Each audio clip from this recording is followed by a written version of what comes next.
Hi everyone, and welcome to Now Men, the podcast about men, masculinities, and gender equality.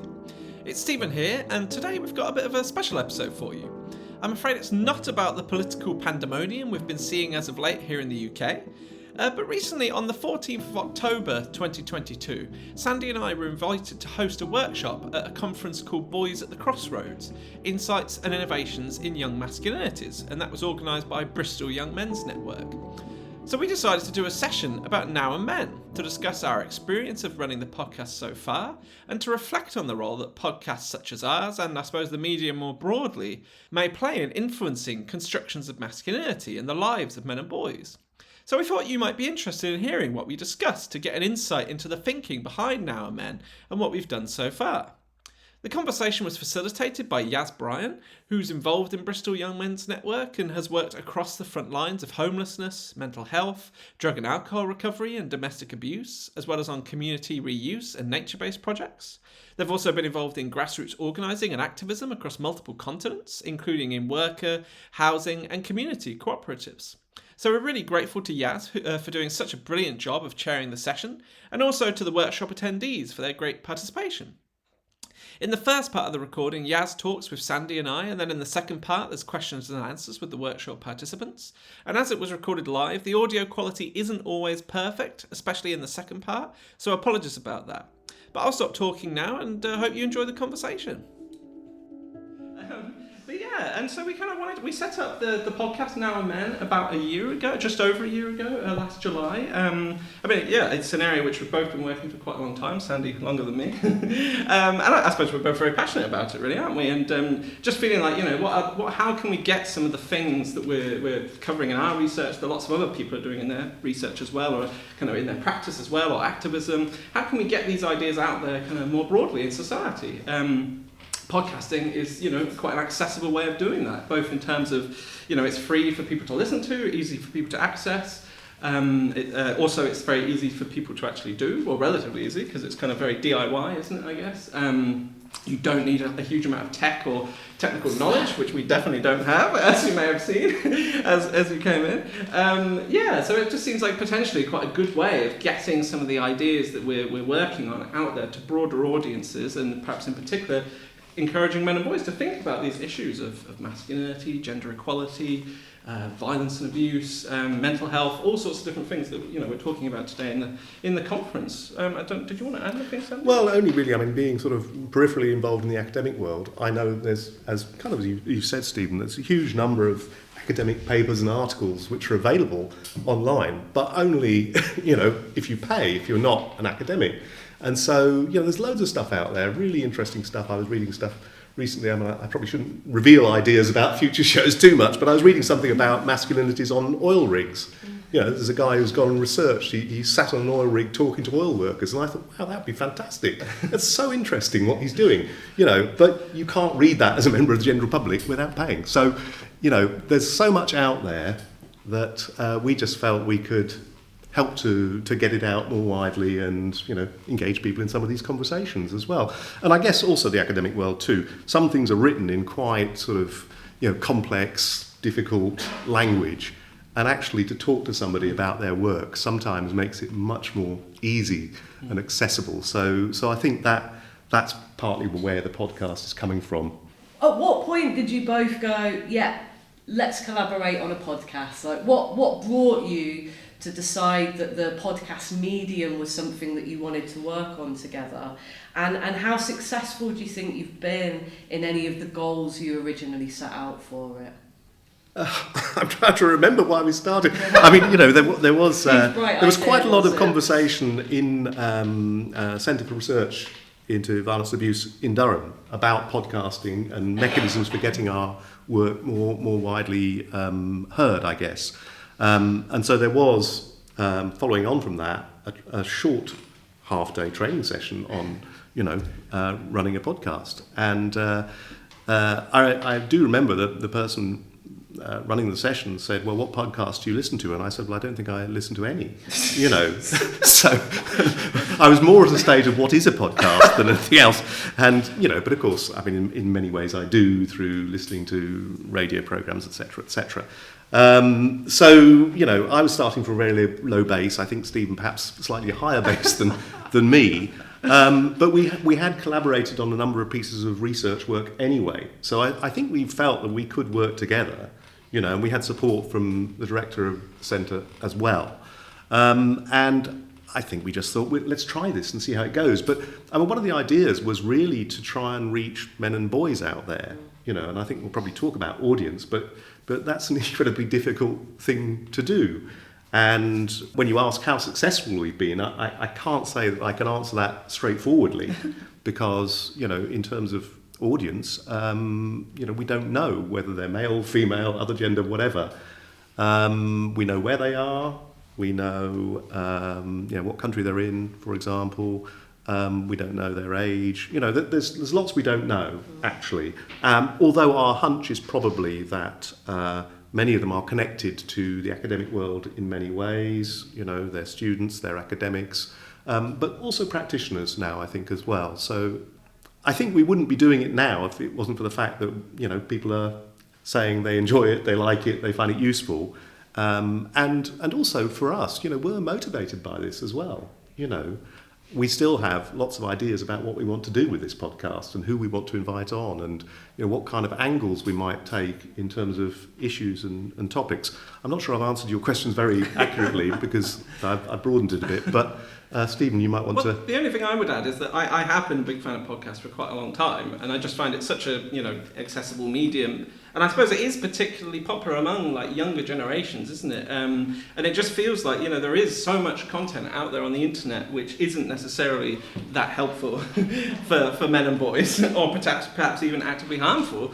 But there's not a huge amount of stuff out there which is engaging with them in kind of more kind of healthier ways about things like gender equality, relationships, violence, all of these different things which they'll be kind of dealing with in their day-to-day lives. And I don't know how successful we are in terms of, because we suspect that probably most of our audience is people who are already in this field or kind of thinking about these issues, but hopefully they might then be able to take the podcast into their work, perhaps.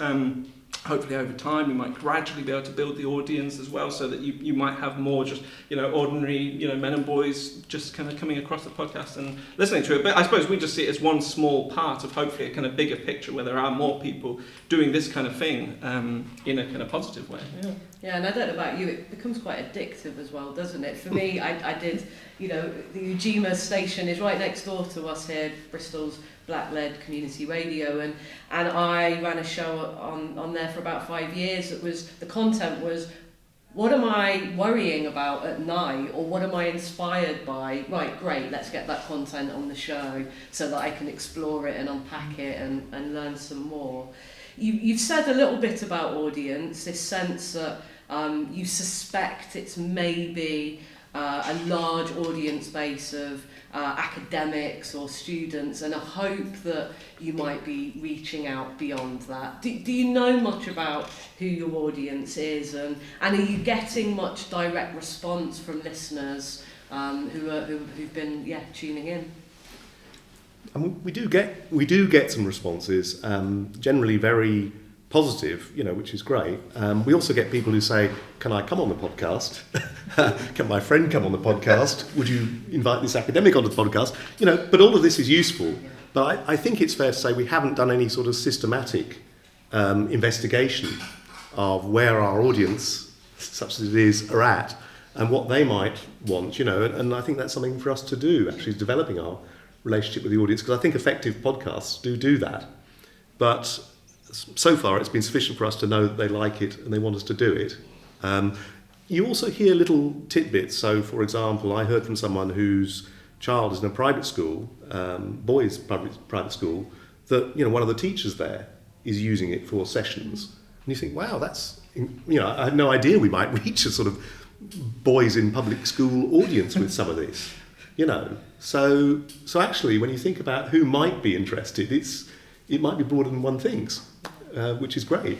So Yeah. Yeah, the only thing I would add is because the information you get is quite mixed. Well, first of all, it's pretty much all positive feedback we've received, which is obviously nice. Maybe people are just being polite as well, but also we haven't received any hate for it yet, which is hopefully that will stay the case. But obviously, maybe it hasn't kind of made it out there yet to some of the nastier corners of the internet. But the other thing as well is that from Spotify you can get like some information about who listens to it on Spotify, and interestingly, I think that suggested that more women were listening to it, which is interesting, isn't it? And maybe that's even the case at this conference, that you still see, more women engaging with issues about masculinity and stuff like that. So I think it shows, that we all have work to do in kind of getting these ideas out there to more men and boys. So it's that constant challenge, I think somebody referred to it, didn't they? How to get, men and boys into the room in the first place, because I think once we've done that, they really do appreciate having these conversations.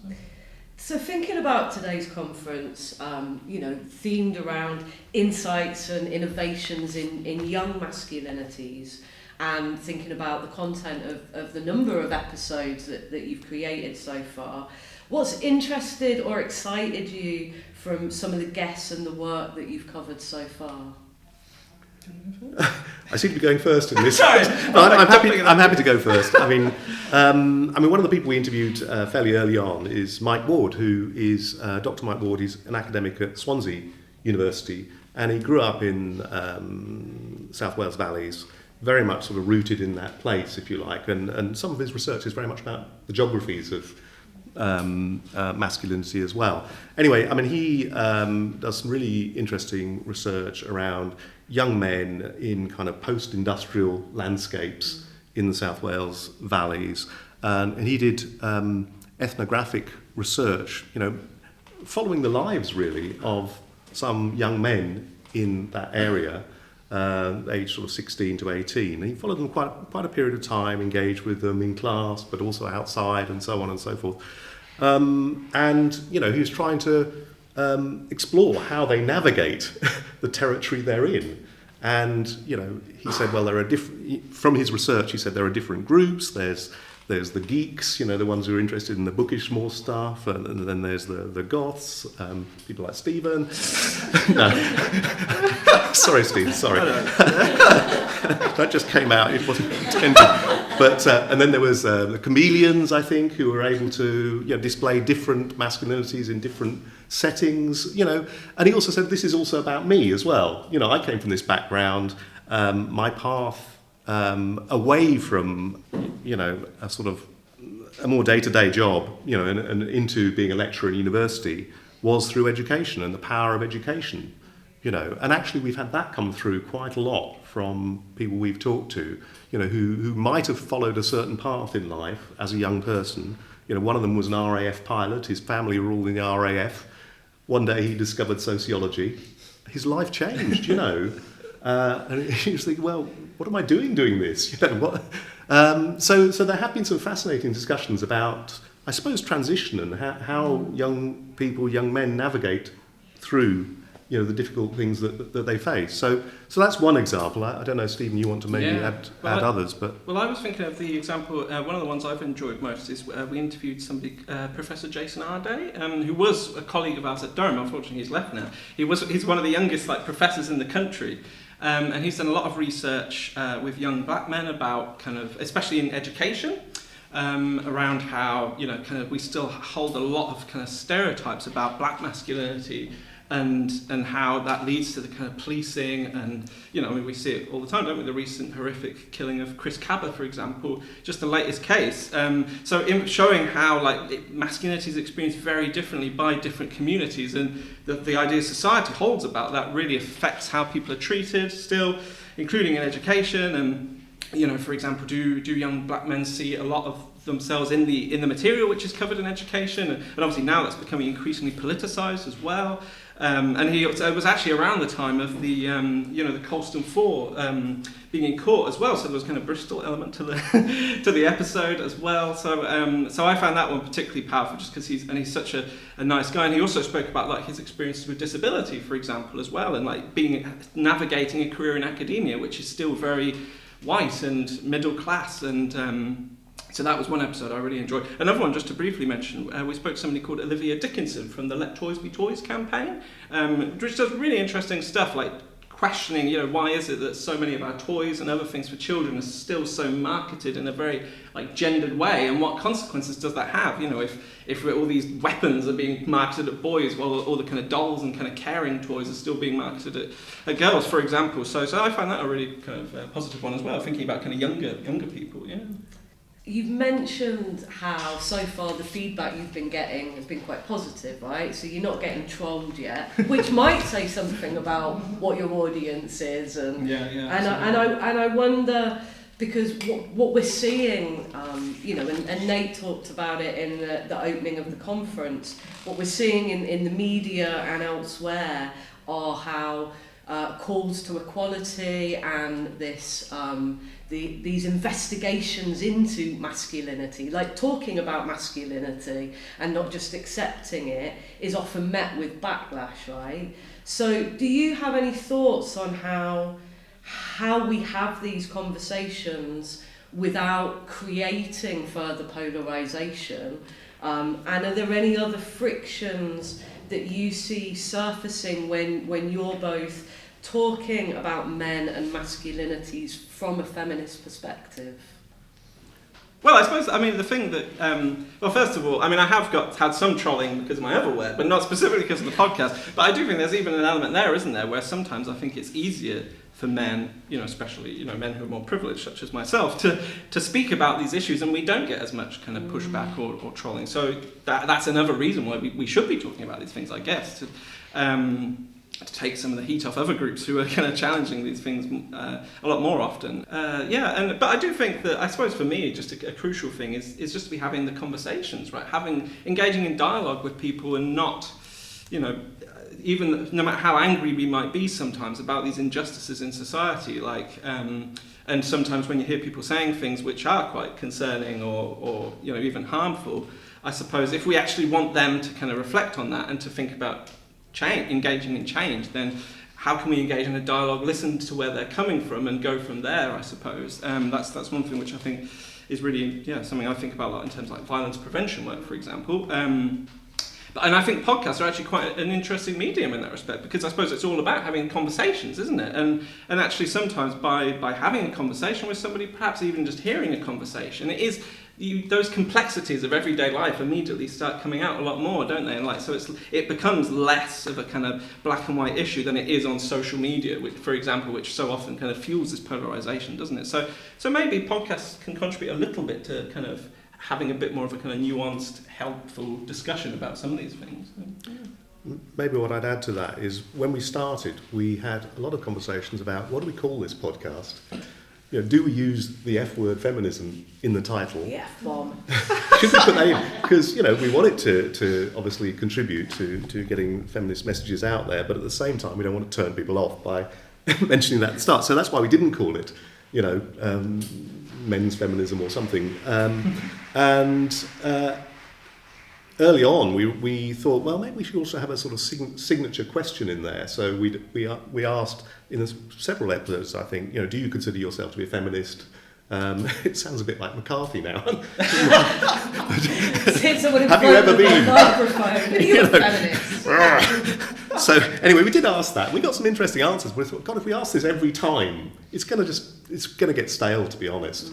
So we didn't ask that. I think, we're not against mentioning feminism during the podcast at any point, really. But, there's that balance to strike, isn't there, between, engaging men and boys, but also not turning them off. And so that's a difficult balance to get right. So there's that. In terms of your other point was about frictions surfacing when you're talking about men and masculinities. I think one of the ones for me is, the tension between what is, and is it worth promoting, healthy masculinity, as opposed to, are we trying to get men and boys to disinvest from masculinity? Because, the whole sort of notion and concept and discourse around masculinity is actually not very helpful, So I find that, I come back to that question. I think we both do quite a lot.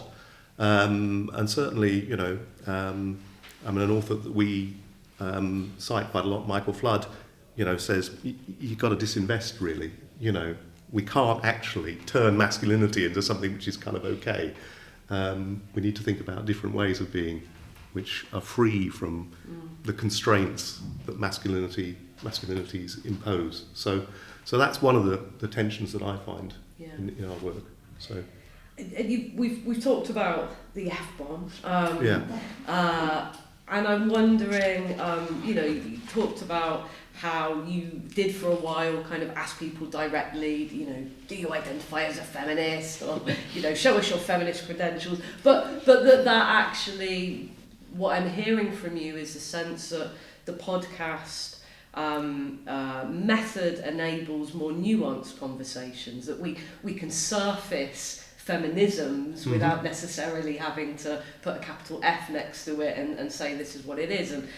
And that feels like an important part of mainstreaming, certain values, right, without just having to attach ideologies to them. Because that's where a lot of polarisation feels like it comes from, is people's competing ideologies. What do you think the role of feminism is in your podcast? Does it feel like a kind of golden thread through what you're doing, even if it's not something you're talking about explicitly with the F word? Well, one of the things we try and do in each episode is to ask people about their personal lives as well as their professional lives, and the journey that they may have been on to get where they are today. And I think I referred to that a little bit in terms of Mike Ward's background, or the guy Paul Highgate who was in the RAF. So we do try and ask those kinds of questions. And actually, I think that works very well for a podcast because people are very interested in people's stories, really. And some people have the most extraordinary stories. So actually, when we're thinking about guests to invite on, if someone has a powerful story, where, I don't know, they turned their life, upside down for a particular reason, I don't know, that is attractive to us, and I think it's attractive to the audience as well, because you can kind of engage with those bits, and then it might be easier to engage with some of the more sort of abstract type stuff that they're talking about too, and you think, well, this is a real person here, with all the stuff that all of us have, and I think that's one way in which feminism comes into the podcast for me, anyway. Yeah, no, I would say kind of feminism influences all my work. It's more than any other probably set of ideas or whatever. It's just had a huge impact on me and my life and the way I see the world. So I think it was always going to influence the podcast, and maybe in a way one of the goals of the podcast ultimately is to try and engage with men and boys in thinking about feminism and how it's relevant to their lives and how it's actually good for them, and really helpful for us all to kind of reflect on and engage with it and take it up in our lives. But at the same time, I think perhaps, as we've said, we perhaps don't make it too explicit, but hopefully, I suppose, just by thinking about it, by engaging with the episodes, people will go away and then investigate it further, perhaps. But obviously, as well, feminism means very different things to different people as well, doesn't it? And I suppose fundamentally, it's more about what you do than it is about who you are, but it's as important as what you do, I guess, isn't it? So hopefully we run the podcast in a way which kind of like what Sandy was saying, does fit with those kind of feminist values as well, I guess. It feels like there's something about the podcast format that could be quite invitational as well, which is very different from the kind of an academic sense of I'm broadcasting out my knowledge to you, but there's an invitation to be part of a conversation and listen in, and I'm really hearing that theme of the power of storytelling, and if we think about what might help to counter this culture of these increasing cultures of polarization, right? It's how do we reconnect? And there's something about speaking from the personal or sharing stories that most people can relate to, right? And I think as well, it just makes me think about how it helps to break down this notion that, for example, all academics are white, straight men. Class is often an invisible marker, right? It's only when somebody asks me my class background or something about my childhood that my class background becomes surfaced from my very nice middle class mode of being able to communicate in certain places. And it feels like your podcast offers an invitation for academics to be like three-dimensional human beings too, and that maybe their concepts become more palatable because they're presented as a human being who has a passion for a certain area.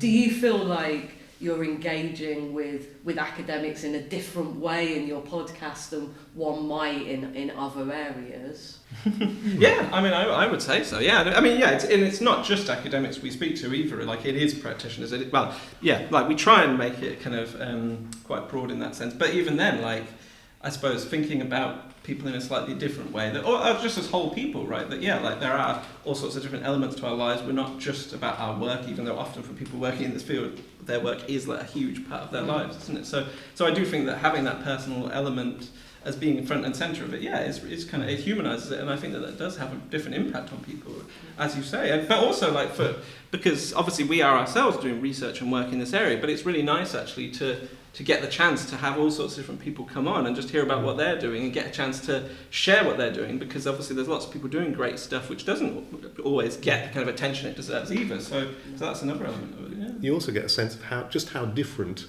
everybody is. You know, that when you invite someone to the podcast, some people say, "Yeah, I'd love to come on." And other people, you really have to kind of coax them, have a prior conversation and then another one. And, you know, you can tell that they're I mean, all of them are fine, frankly.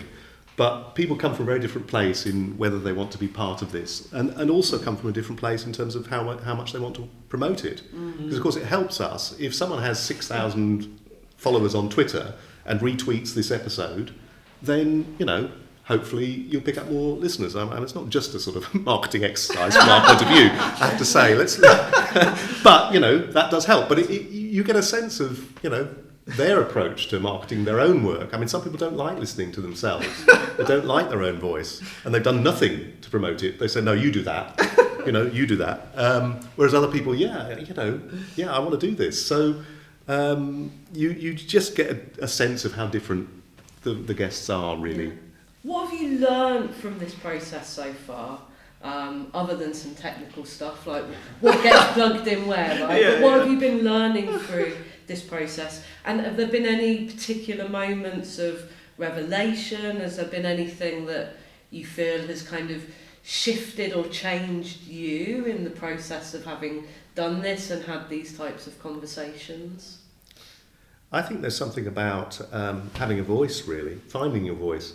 You know, and I've done quite a lot of writing in my life, but I've also done it, you know, in a way where your own perspective is submerged in some ways. You know, you're writing policy documents or whatever, and okay, you're choosing the words you use, you're framing them and so on, and making arguments, but you as a person, not, you know, highly visible within that. I mean, of course, a feminist method might say you should be more visible. You should say, I am this person, but if you're writing for an organisation, then you don't tend to do that.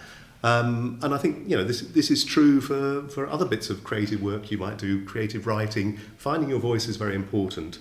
And actually, I feel like through the podcast, we are doing that to an extent, you know. I don't think we were particularly confident at the start when we were doing it, but I think now, you know, we do usually a little segment at the end where we talk to each other about what we've heard, you know. And I feel like we've become a bit more confident about how we tackle that, and that we are engaging with each other more successively, you know. I mean, using humour, which was a tricky thing as well, because we're dealing with some quite tough subjects here as well, so you have to think about that. But I do think there's something about that, finding your voice in a podcast or in lots of creative activities, which is absolutely key.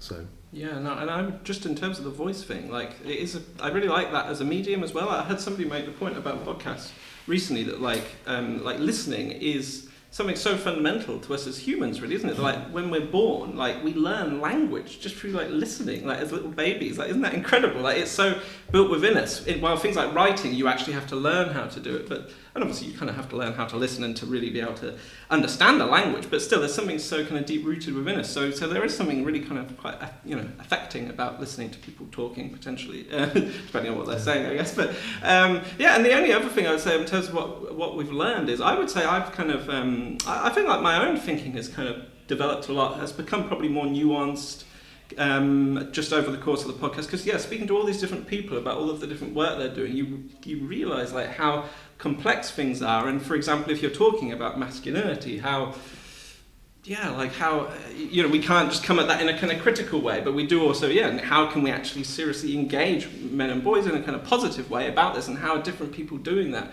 really effectively. So I think even in terms of that, it's helped me to think a lot more deeply about some different subjects. Do you have any advice for anyone else who's thinking, I'll have a go at doing a podcast? Would you go, no, don't do it? Or absolutely yes. And are there other similar podcasts out there to yours, or do you think that now men is kind of filling a gap that's there, and there might be room for other similar podcasts that's also amplifying these types of conversations, these types of concepts? I would definitely say go for it, because technically it's not that difficult, even though we made it seem difficult at the start when we're walking in. But really, you're exploring issues you're interested in more depth. I mean, if there's advice to give, probably think about your audience. And when we did our training, they said, well, who's your audience? And I was thinking, well, it's just men and boys generally. And actually, that wasn't a sufficient answer. And I could have honed it down more, and probably through time we have been able to do that. The telling stories thing is really important, inviting experts on who can talk in an accessible, entertaining way, make ideas more open to other people. But also I think, just listening and responding to what they say. But there's something interesting there about the place of the hosts within podcasts as well. So we don't intervene that much. We do, and we have a prepared set of questions. We don't follow that slavishly either. But we intervene. But I think there's something different about, say, what we do from maybe the Alistair Campbell and Rory Stewart podcast, which is very well known, The Rest is Politics, where they are very central characters in the podcast. The podcast is largely about them, actually. It's them talking to each other about their fantastically interesting lives. I mean, they are pretty interesting. I quite like their podcast, but it's a very different animal. And I also think, if you're thinking about, what would a feminist podcast look like, particularly with men running it, our place in this work needs to be, nuanced. We need to think about, not dominating, not controlling, not claiming expertise we don't have, all of these things which people who do the work know. But I think that also is reflected in the podcast too. So we're a little bit more low key. We have time as well. So our episode's about an hour long. So we can let people talk and explore and and gently intervene and nudge. But I think that's the sort of style that works for us. But it depends what topics you're addressing perhaps. But do you have anyone in your mind's eye when you're delivering? And I asked that because when I was doing radio, I'd be live in a studio in there, but it's just me and a microphone, right? Yeah. So I had to be engaging and chatty. I'd think that like some of my really good friends were listening, or I'd think this is a topic that feels important, and I'm going to imagine some young lad that I hope hears this, who's questioning, is he gay? And, and maybe he'll hear this and feel a bit better about himself. So I wonder, do you kind of picture people or audiences as you're That's a delivering? great question, yeah. I mean, I think I probably do. Like, and this is the interesting thing, isn't it? There's like multiple different people in a way, because on the one hand, like, I'd be picturing some of my like feminist colleagues and thinking, like, am I doing justice to their kind of movement and ideas and thinking, which has had such an impact on me. Someone like my mum, like who is one of our keen listeners. Also, someone like my brother, is an ordinary guy just walking down the street. Is he going to get any of this? Is this going to actually make sense out there and have any kind of impact as well? So I suppose you're having to try and kind of satisfy multiple different audiences. But that's partly why, maybe it is, in terms of advice, it is really helpful to think like, who actually realistically, who's really going to listen to this? And it's also important to remember what we take for granted as academics. So notions of hegemonic masculinity or something, and protest masculinity. What does that actually mean to? I mean, I think these are very useful concepts, but you actually need to break them down a little bit for other people to get what you're on about. Yeah, that's it. I'd often be dealing with maybe complex topics and then thinking about somebody's just tuned into this maybe in their car. Like, how does this land, right? Or I'd hear people say, I was in this Caribbean cafe in St Paul's, at St Paul's, learning centre, and I heard you on there, and I think, how did that topic land to a bunch of people having their lunch, just down the road? So for me, I think audiences would shift and change, but constantly thinking about, well, how might this land? Am I using language that feels understandable? Am I gonna ask my guest to explain it to me in more simple terms, just so that we're not people aren't feeling kind of excluded from the chat? I'm aware I've been asking all the questions so far. I'm open to you to become podcast questioners. So have we got any questions that you might want to ask? Yeah. I have 2 questions. 2 questions. Go ahead, hit us with your first one. Firstly, you talk a lot about being academics in the podcast world. Do you feel like your training and your expertise has helped you in any way become a podcaster, helped you in your podcasting? That's a great question. Yeah, I would say it has. Yeah, I mean, because I suppose academia does involve like a lot of different activities, and a crucial part of that is kind of like sharing your work and your ideas and your thinking with other people. And I mean, it's funny because like academics aren't always good at that, right? Like just because you can do good research doesn't mean you actually can get those ideas out there to people.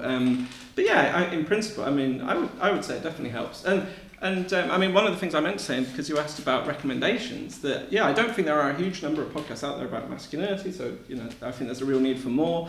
But actually, one of the ones which really inspired me in the first place was by a master's student called Talking Research, and she'd done one specifically about like people who are doing research on like sexual violence and all sorts of different work going on that. And so I don't think it's even just people, academics. I think students as well, just anyone. I mean, we can all have meaningful conversations with people. So I think ultimately anybody can do it, and that is the great thing about it. But yeah.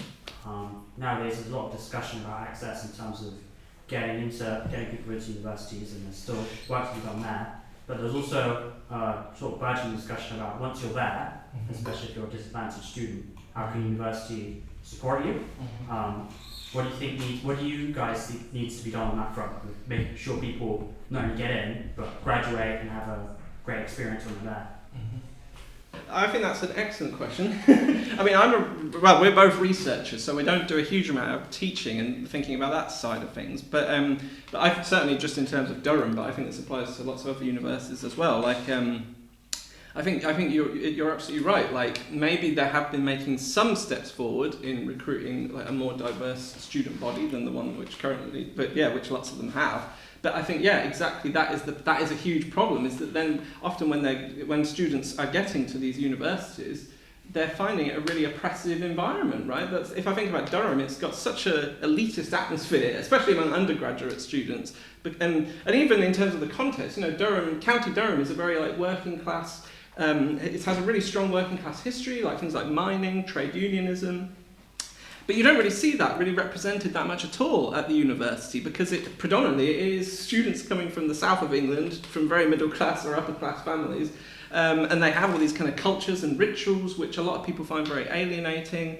And there's even there are lots of students from the northeast with from working class backgrounds even say that they get like bullied and mocked for having like a northeast accent like in the northeast. So there are huge problems there, and a lot of work to be done. I think a lot more work. For sure, and I think perhaps listening to students more about their experiences would be the obvious first step, I think, there.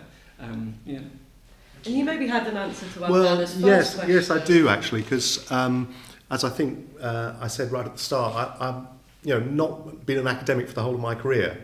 So I've worked in community organisations, in education, in charities, and so on and so forth. And so I feel I can draw upon all of that stuff in terms of what we do with the podcast. Just to give a quick example, we talked to a guy called Dan Boyden who does work in prisons with men. He runs groups there, and his world, the way he was describing the challenges of working in a prison, just the environment, the clanking of doors, the keys, the chains, the things, the locking, unlocking, the lockdowns, all of that stuff as a sort of environment of a prison. I just sort of really thought, oh God, I know that, from work that I used to do. And also I remembered stuff from my earlier career where we talked so much more about community alternatives to prison, you know, and you feel like in some ways, and we talk about things that we've progressed with, but in some ways we've gone backwards as well, you know. I mean, there was this guy called Jerome Miller in 1980s who closed down the correctional facilities in Massachusetts in the expectation that community alternatives would arise, which they did. You know, you think, God, we were doing that then, and yet now here we are, you know, trying to work with guys in prison. I'm not saying don't do that work; it's really important, but it feels like there's some backward movement there really as well. But it does give me a way to access different parts of my life, I think, and draw upon different parts of my life. You know, I'm not just an academic who just reads papers. I'm a living, breathing human being. I do all kinds of other stuff. So I think that's important. And I think for a good podcast, you need to be yourself really and bring parts of yourself to it, you know, and people like that. And there's something really key in feminism really and types of feminism that looks at practitioners talk more and more now about people with lived experience and how we should be recognising the expertise of people with lived experience. Well, that's a key kind of feminist concept that's been there forever, right? And then there's something about, you know, my lived experience is as formative in my practice as anything I've read and anything that I think, right? Like it's key to how I show up in the world and how I practice my work. Go ahead, yeah. Yeah, I was just thinking, I'm a youth worker, I work a lot with young men, and one of the tools we use to explore some of their issues is directly looking at masculinity. And you were discussing the polarization, and I guess it's expected, right? We're challenging people's comfort zones here. I have young people who have been incredibly oppressed essentially by masculine structures and the lack of expression they afford them. Nonetheless, when I'm challenging it, I'm challenging the entirety of a person's lived experience up until this point in their life. And we shouldn't necessarily be avoiding having this, you know, make someone have their harshest stand that they can against what it is we're suggesting, and hopefully across the course of time, if we can work with them, we can expose them to ideas that show that their harshness doesn't stand up to the scrutiny when it's examined. The question I had was, you suggest you've worked with or spoken to a lot of different people from a lot of different experiences, positions in society, backgrounds.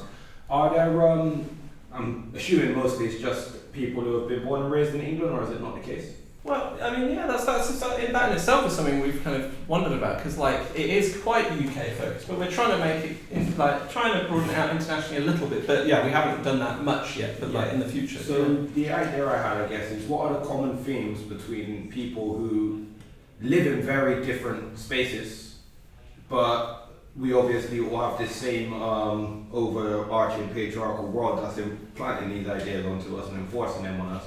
Do you have any idea about people who come from very different spaces and their similarities in their experiences? That's a great question, yeah. It's a great question. It's a difficult one to answer. Yeah. I mean, I think certainly that, you know, the podcast, the episode with Raewyn Connell, you know, her work is very global. I mean, she's based in Australia, but actually, you know, her work addresses many other countries as well, and she has a particular perspective on what she calls Southern theory as well.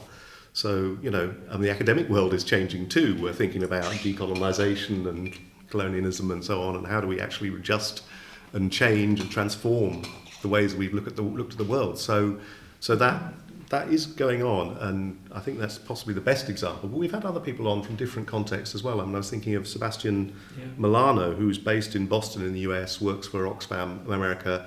He's actually Colombian by background, and he talked quite movingly about his background growing up in Colombia and, you know, surrounded by violence and Black Hawk helicopters and stuff. And, you know, it made me think about Northern Ireland and what's gone on in Northern Ireland, you know, whilst I was growing up, and I wasn't in Northern Ireland, but you know, we had this situation of conflict right on our doorstep, and most of the people in England knew diddly squat about it, you know, incredibly.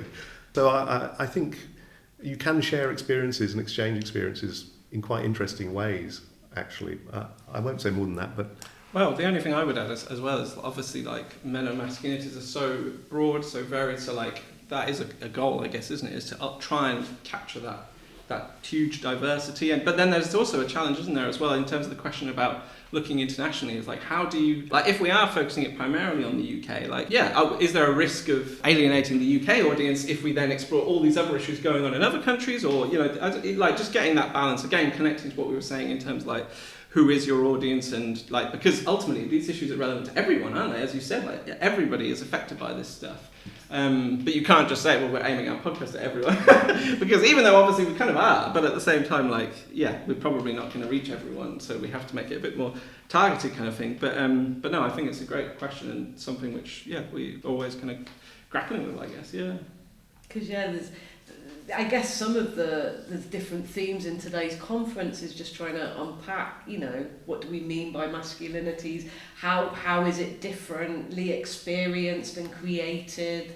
And what are the histories of that? Thinking about Lewis Wedlock's keynote, opening speech, really citing those concepts of masculinities. Is there a universal patriarchy when what we have is a very kind of colonizer view of masculinity that has been imposed globally? So there's so much complexity there, isn't there, of like is there a golden thread of patriarchy? What is the root source of it? Like it's one of those things to really grapple with. And just another thing, just to add there as well, like one thing which I think about a lot is that, like, I suppose within academia, traditionally, I think the kind of men and masculinities field it needs decolonising, basically. It's quite dominated by white men from middle class backgrounds and from Western countries, and those voices are very dominant, and I suppose there's a risk as well of reproducing that in the podcast space, right? That, like, we're very lucky that we all speak English, and English is, like, so many people speak English across the world, but in the process that also alienates other people who are doing all sorts of great work in other countries where English isn't the dominant language. So that's another thing to think about, I guess, is like, how can we challenge and not reproduce some of these inequalities within this field itself, I guess. Got any other questions? Go ahead. I guess the question comes from a position where like in my organisation, in my work, trying to think about what you can accomplish and what we can't accomplish and what's better accomplished by other people. And listening to a couple of the guys here this morning, just recently, about the work that they're doing, it's like, okay, there's a different relationship there than what we have in our spaces and what you have in the podcast. And I wonder, I imagine you've got an idea of transforming society or individuals a little bit, like there's a positive influence there. Do you think about what things you can achieve and what things you can't achieve through the podcast? And do you actively avoid those conversations which might be like better had by people who can be curious and hear an answer back and have that dialogue? That's my question. What can we achieve with podcasts? No, well, I think that is a brilliant question, and I think you're absolutely right that, like, and I've thought about this quite a lot, that, like, what can a podcast achieve, and like, what does any kind of media, what impact does it have, really? Like, it does have some impact, but probably on its own not that much. And I think we do have to be realistic with podcasts. But obviously we're trying to instigate reflection and kind of some critical thinking, maybe like getting some ideas out there and getting some light bulbs going in people's heads maybe about some of these different issues, but probably on its own that's all we can achieve, right? I mean, I think it's something really positive and important, but on its own I just see it as kind of one small part of one contribution to these much bigger conversations that we need to be having, but which are not happening anywhere near enough, right? That's the thing. I mean, it's easy to think it's somewhere like this, that, like, everybody's talking about masculinity and gender, but they're really not, are they?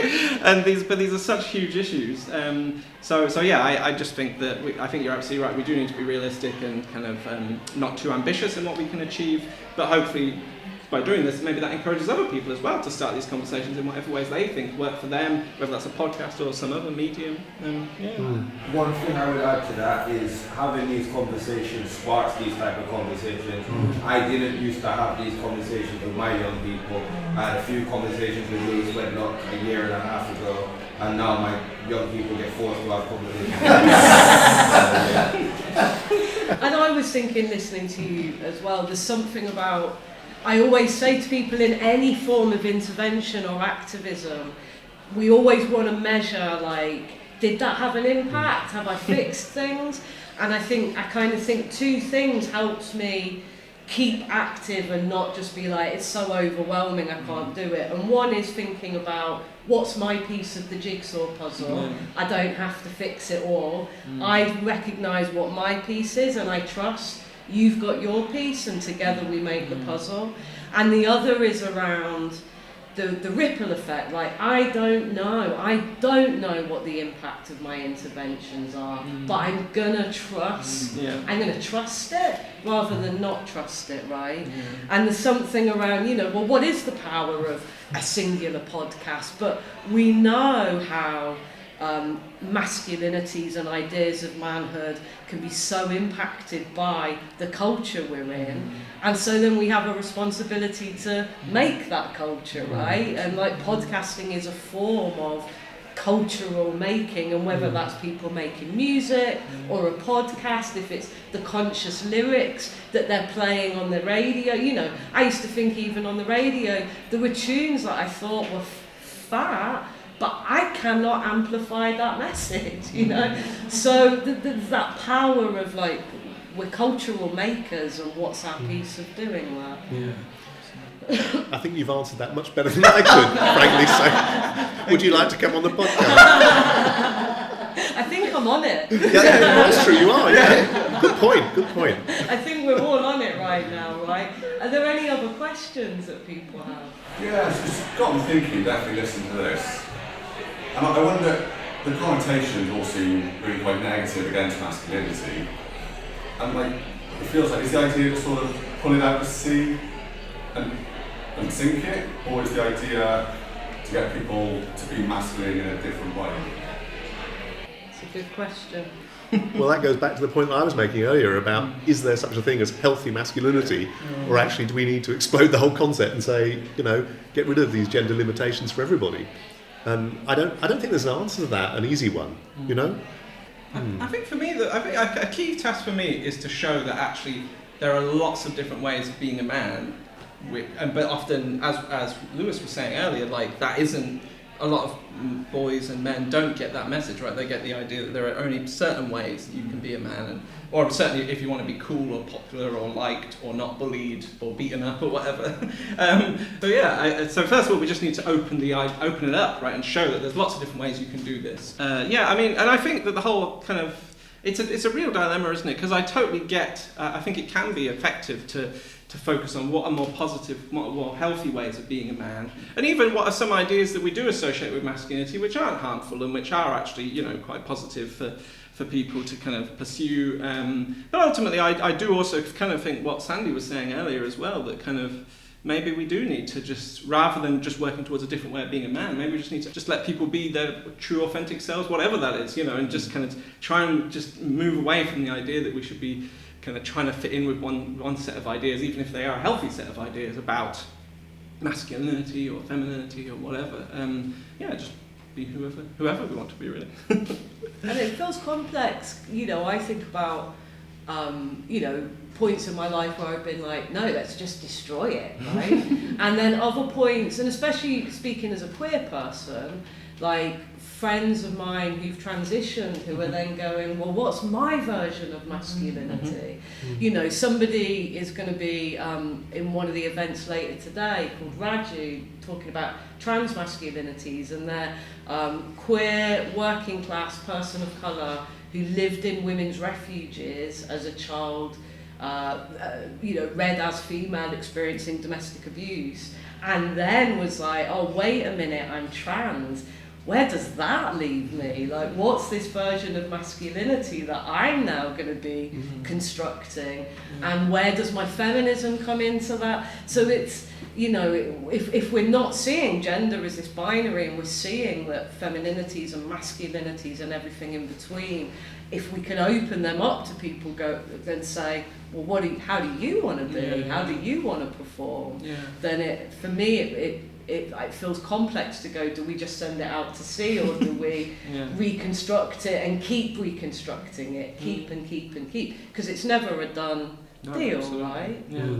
I suppose I'm now a dad, my son's 3, and having to retrain my bad habits that I've learned from my upbringing is really hard as well, because I can influence enough in my home, but then, like we were talking about the toys and how that influences our children, and at his nursery it's all females, and so he was given those toys and these are certain books we want to read to you, and I've definitely noticed like him pick up bad habits now. I suppose with the work you do, is that something you're looking at sort of that real young age, and those how we can sort of do as much, how we can create an amazing environment at home, but then once they leave that home they pick up all these terrible bad habits that are in society. Yeah, and we did, I think Stephen referred to it, have an episode with a woman called Olivia Dickinson who works with a campaign called Let Toys Be Toys. And they also, I think, have Let Clothes Be Clothes, and you know, I mean, there's various ways you can look at this, really. And I think, I mean, their campaign is about challenging some of this stuff and writing to the toy manufacturer and say, "Are you sure you're going to do that? I mean, why? You know, have you thought about the messages?"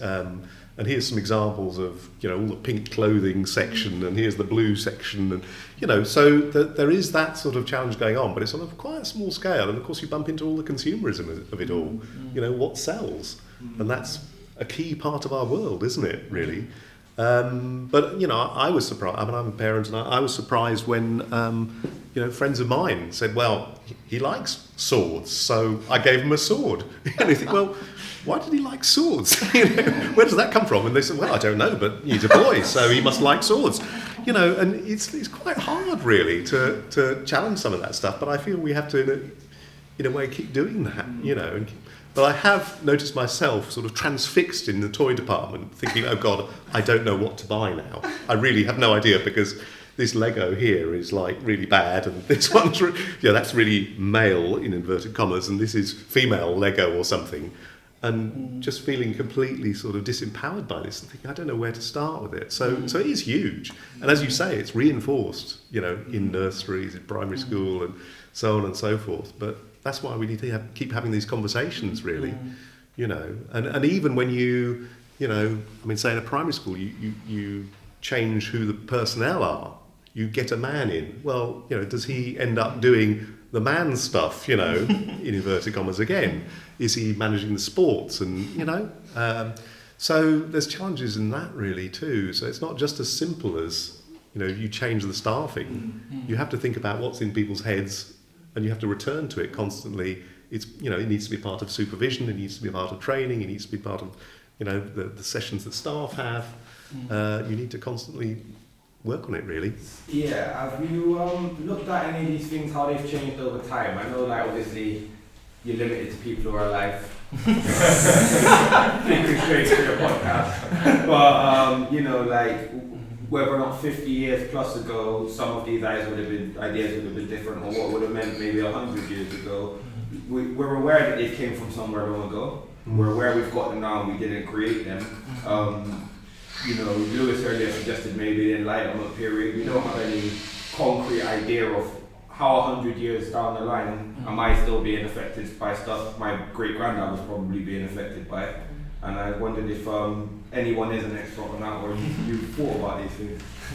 Well, I wouldn't say I'm an expert, but I mean, but that is one of the really powerful things, I think, isn't it? Is to look back in history and see that things haven't always been this way. Therefore, they can also change. And so a lot of people do think that these things are somehow just natural and innate within us. Like you were saying, that somehow boys are just naturally more aggressive and want to play with the weapons and stuff.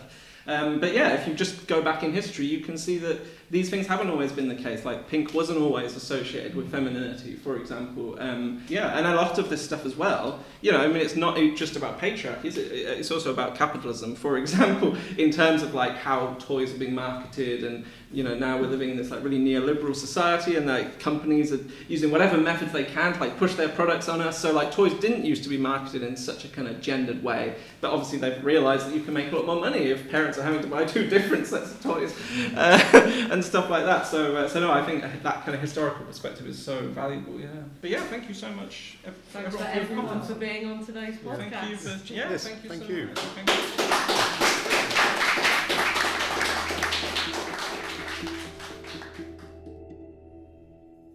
So that's it for today. We hope you found that an interesting discussion. Thank you, as always, for listening, and Sandy and I will be back with another episode soon.